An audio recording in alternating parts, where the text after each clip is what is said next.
देश की क्या हालत हो गई है, क्या स्थिति हो गई है। और सबसे बड़ी बात मीडिया। नेपाल में जो आंदोलन हुआ उसमें जो हिंसा हुई है वो सही नहीं है, बिल्कुल गलत है। लेकिन वो आंदोलन क्यों हुआ? नेपाल में 13 अब तक प्रधानमंत्री बने, जिसमें 10 ब्राह्मण और 3 क्षेत्रीय। उनको खस आड़ कहा जाता है। वहां के 70% लोग लाचार बेबस हैं। बेरोजगारी थी, है, गरीबी है, लाचारी है। लेकिन वहां की जो सरकार थी वो मीडिया को मैनेज कर रखा था। सोचिए, भारत की मीडिया, याद कीजिए, लालू यादव की सरकार, मायावती जी की सरकार, अखिलेश यादव की सरकार, अभी हेमंत सोरेन की सरकार है, तमिलनाडु में स्टालिन की सरकार है। मीडिया सवाल पूछती है, लेकिन पिछले 11 साल से मोदी जी से सवाल ही नहीं पूछा जा रहा है। और इसका नतीजा है कि पटना में सड़कों पर छात्रों पर लाठियों की बारिश हो रही है। पटना में छात्रों पर लाठियों की बारिश हो रही है जो वैकेंसी की मांग कर रहे हैं। दिल्ली के रामलीला मैदान में छात्र जो हैं, एसएससी वाले छात्र धरना दे रहे थे। नौकरी ही नहीं आ रही है, न एसएससी की नौकरी आ रही है, न रेलवे की नौकरी आ रही है। बस आपके पास 1.5 GB या 2 GB का डाटा है, यूट्यूब पर वीडियो बनाइए या रील्स बनाइए। लेकिन नेपाल वाले ने इस पर भी बैन लगा दिया था। लोग वहां रील्स बना रहे थे, बेरोजगारी की बात कर रहे थे, भ्रष्टाचार की बात कर रहे थे। भारत में भी यही हो रहा है। जो लोग कहानी मतलब फिल्म दिखा रहे हैं, सास बहू की कहानी बता रहे हैं, उनका ठीक है। जो हम लोग जो सरकार से सवाल पूछ रहे हैं, जो जनता की समस्याओं को उठा रहे हैं, मनोरंजन भी जरूरी है, मैं उसको गलत नहीं कह रहा हूं। लेकिन मनोरंजन तो वही देखेगा ना जिसका पेट भरा हुआ है। मनोरंजन तो वही करेगा ना जिसका पेट भरा हुआ है। देखेगा भी वही, करेगा भी वही। आप सोचिए उन लोगों का जिनके घर में चूल्हा नहीं जल रहा है, जिनके बच्चे पढ़ लिखकर बेरोजगार हैं, खासकर बिहार जैसे राज्य। देश के किसी भी राज्य में जाइए, इस देश में 40 करोड़ लोग ऐसे हैं जिनके पास न जमीन है न घर है। वो किसी तरह से सड़कों पर अपनी जिंदगी काटते हैं। 40 करोड़ लोग।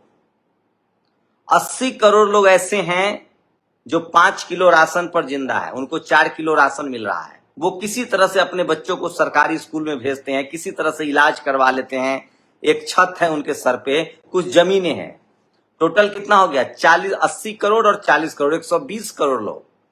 120 करोड़ इस देश में दलित, पिछड़े, किसान, आदिवासी, अल्पसंख्यक हैं, जिनके लिए सारे दरवाजे बंद किए जा रहे हैं। वो कभी सिस्टम का हिस्सा ही नहीं बन सकते हैं। उनके पास प्राइवेट स्कूल में पढ़ाने के लिए पैसा नहीं है, सरकारी स्कूल दयनीय है।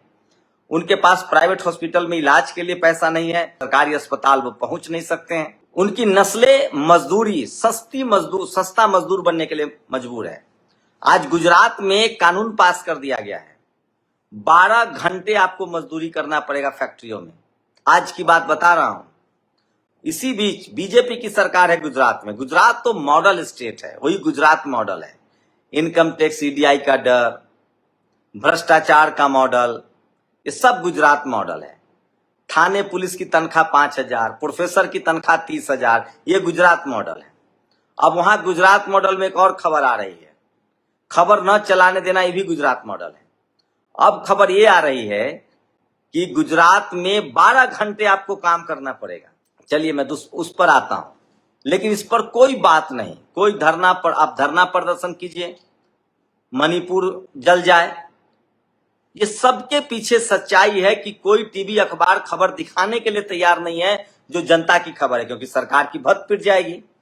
अरे इस देश की जातिवादी मनुवादी मीडिया ने, टीवी अखबार ने लॉकडाउन में मरने वाले को नहीं दिखाया। न जाने हजारों लोग लॉकडाउन में पैदल चल के मर गए और कोरोना में लाखों लोग मर गए, उसकी खबर नहीं रिपोर्ट की। अंतराक्षी खेल रहे थे, मटर छील रहे थे। इस देश की मनुवादी और जातिवादी मीडिया ने नोटबंदी से हजारों लोग मरे लाइन में लगकर, शादियां टूट गई, उसकी खबर नहीं दिखाया। और बाद में नोटबंदी का फायदा क्या हुआ, इस पर भी कोई रिपोर्ट नहीं दी। इस देश की जातिवादी मनुवादी मीडिया, पुल टूटकर 100 लोग मर जाएं, फ्लाईओवर गिर जाए, झूला टूट जाए गुजरात में, फिर भी खबर नहीं दिखाते हैं। इस देश की मनुवादी मीडिया, पेपर लीक हो जाए, नौकरी न मिले उसकी भी खबर नहीं दिखाते हैं, ट्रेन में लोग मर जाए उसकी भी खबर नहीं दिखाते हैं। खबर क्या दिखाया जा रहा है? प्रधानमंत्री विदेश गए हैं, वहां मोदी मोदी हो रहा है, किराए पर लोग ले जाए जा रहे हैं। प्रधानमंत्री 365 दिन 24 घंटा रोज चुनावी रैली करते हैं, रेल को झंडी दिखाते हैं, टनल को झंडी दिखाते हैं, वो भी सब जो मनमोहन सिंह के समय की प्लानिंग है। तो मनुवादी मीडिया जो सरकार के जो अच्छी चीजें हैं जिससे सरकार की तारीफ हो, एक बाइनरी बना दी गई कि देश में हम विश्वगुरु हो गए हैं, डंका बज रहा है, कोई देश हमारे साथ खड़ा नहीं है। ऑपरेशन सिंदूर में हमें सीज फायर करना पड़ा और कह रहे हैं कि डंका बज रहा है। सिर्फ टीवी और अखबार में डंका बज रहा है और टीवी अखबार वालों का डंका बज रहा है। लेकिन इसी बीच कुछ चीजें हुई है। सोचिए, सोशल मीडिया पर भी नकेल की कोशिश है। हम लोग के चैनल का रीच इतना डाउन कर दिया गया है कि जो सब्सक्राइबर हैं उन तक भी वीडियो नहीं जा रहा है। आप लोगों से गुजारिश है कि यूट्यूब पर जाइए और नेशनल दस्तक सर्च कीजिए, फेसबुक पर जाइए और नेशनल दस्तक सर्च कीजिए। आप हमारे सब्सक्राइबर है, उसके बाद भी आपके पास वीडियो नहीं जाएगा क्योंकि सरकार नहीं चाहती है। यही हुआ था नेपाल में, सोशल मीडिया पर बैन कर दिया गया था। लेकिन एक अच्छी चीज हुई है, सोचिए, इसके लिए आरजेडी को शुक्रिया। प्रियंका भारती, कंचना यादव, ये सब नेशनल दस्तक हम लोगों ने छोटे छोटे कार्यक्रम में उनके साथ डिबेट किया, उनके इंटरव्यू किए। आज दोनों आरजेडी की प्रवक्ता हैं, तेज तरार प्रवक्ता और जातिवाद मनुवाद की पोल खोल रही हैं। अब प्रोफेसर रतनलाल, सूरज मंडल भी बोल रहे हैं, मनोज काका, मनोज यादव और राजकुमार भाटी का तो जवाब नहीं है।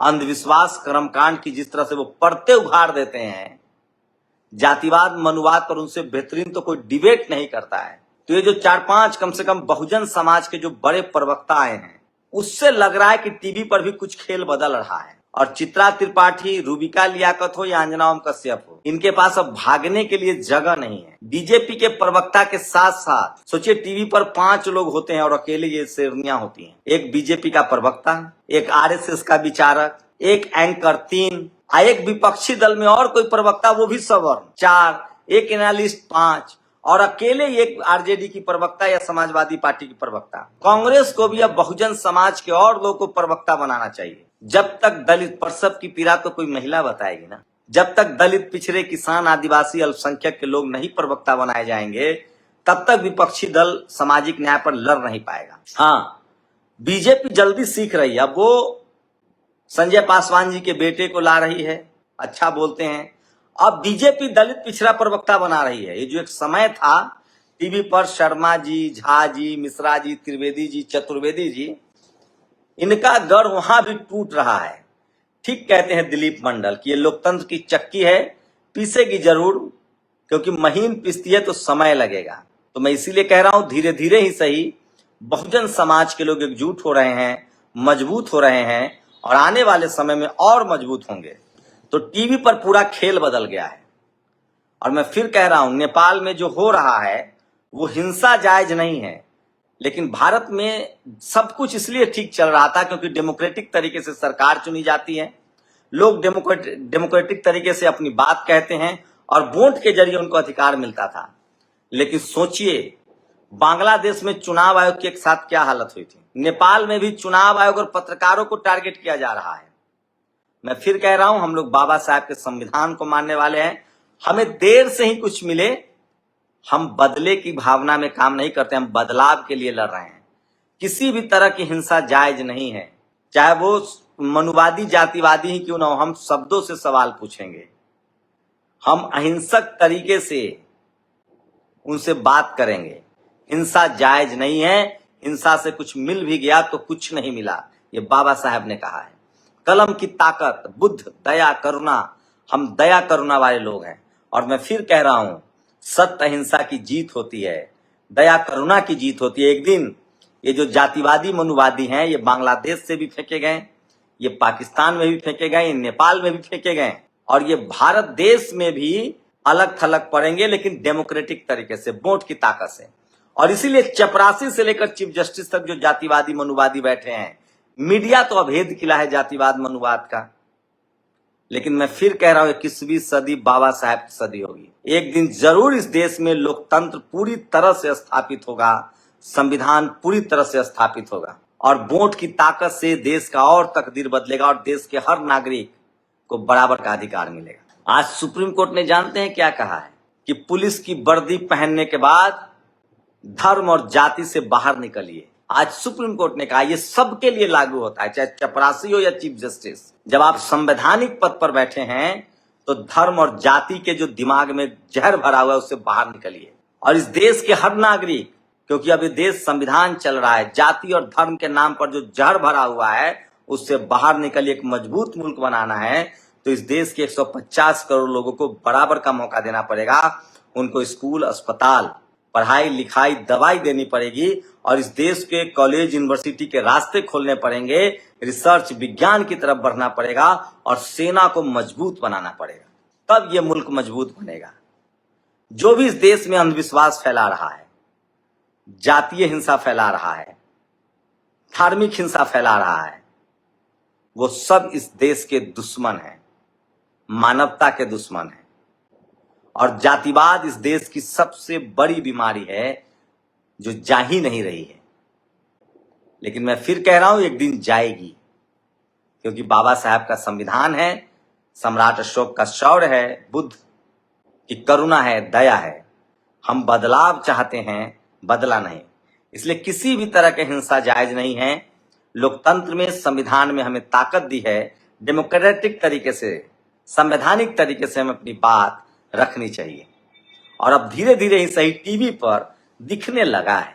नेशनल दस्तक की आपसे गुजारिश है कि अगर इसको बचाना चाहते हैं तो नेशनल दस्तक को सब्सक्राइब करने के लिए रेड कलर के सब्सक्राइब बटन को दबाएं, फिर बेल आइकन की घंटी दबाएं। नेशनल दस्तक को बचाने के लिए बहुत जरूरी है कि हर खबर को शेयर करें, लाइक करें, कमेंट जरूर करें।